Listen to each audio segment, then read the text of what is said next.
Hi, how are you today? I'm excited to be here with you.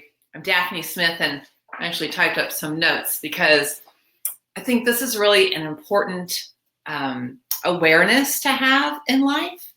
And sadly, I think a lot of you will be able to relate to this. Or actually, we don't have to be sad because it's great that you can relate to this.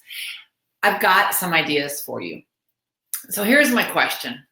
Do you like to party? If you enjoy a good time, type party in the comments. And what I'm really talking about is celebrating. And the question is, why don't we celebrate more often? There are a lot of reasons and interferences and excuses that get in the way of celebrating. But some other people would maybe challenge and push back with we celebrate too much. Like, don't even get me started on pre-K graduation and participation trophies. This is not the time for that. What I want to know is what is worthy of celebrating. In fact, what actually constitutes or defines a celebration? So I looked up the word celebrate, and here's the definition. Acknowledge a significant or happy day or event with a social gathering or enjoyable activity.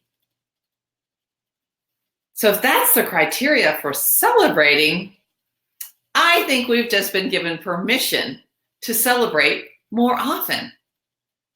So when we ask ourselves, did it make us happy? If the answer is yes, possible celebration in order.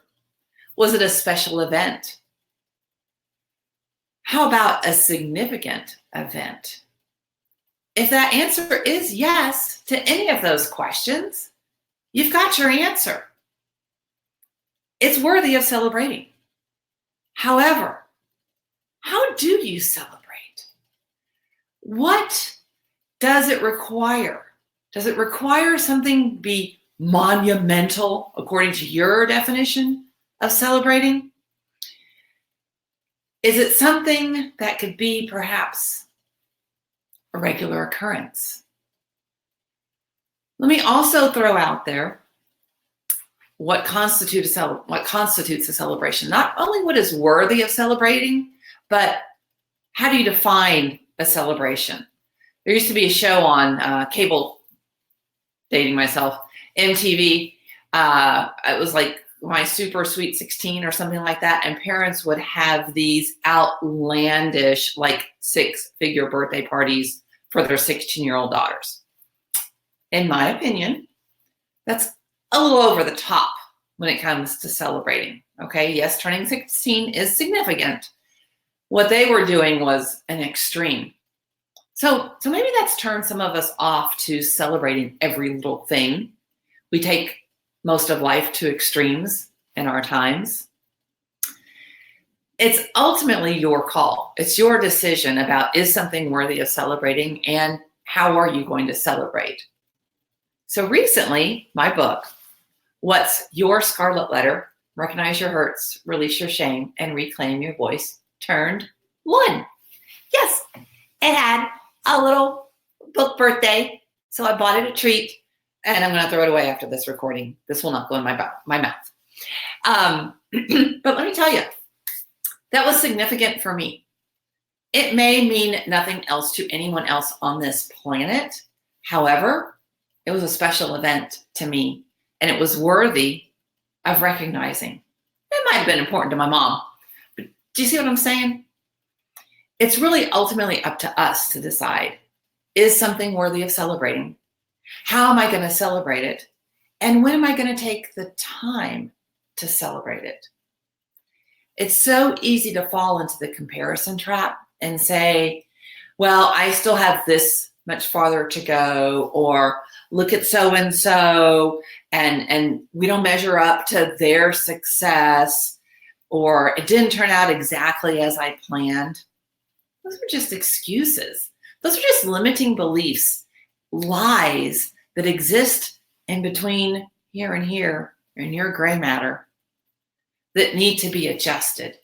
Because according to the dictionary, if it's something special to you, it's something to be celebrated.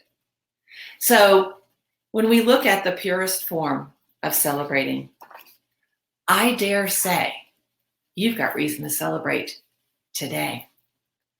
Whatever you choose to celebrate, however you choose to celebrate, make sure you make the time for it.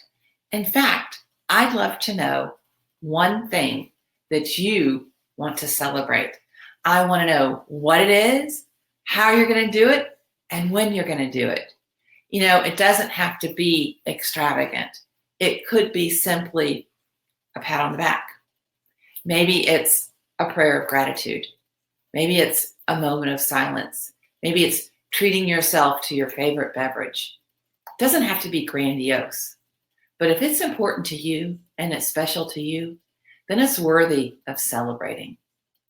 So I believe in the words of Wayne and Garth, party on, celebrate on. And if you would like to learn more about having the freedom to celebrate and living life as a wave maker, be sure and check out my free 5-day challenge. I'll post the link in the comments below. It's going to encourage you to celebrate, spoiler alert, yourself, because you are worthy of celebrating. Bye for now, and until next time, go make some waves and celebrate.